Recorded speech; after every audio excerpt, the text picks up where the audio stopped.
Παιδιά, είμαι στο χωριό εδώ πέρα. Θα πάμε να σας δείξω το ρέμα. Τώρα βρέχει, παιδιά, φανταστείτε. Δείτε λίγο.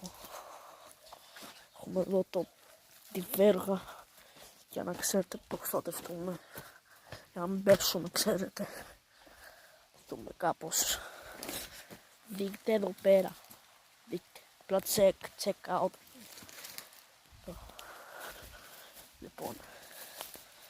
Κάτω είναι το ρέμα.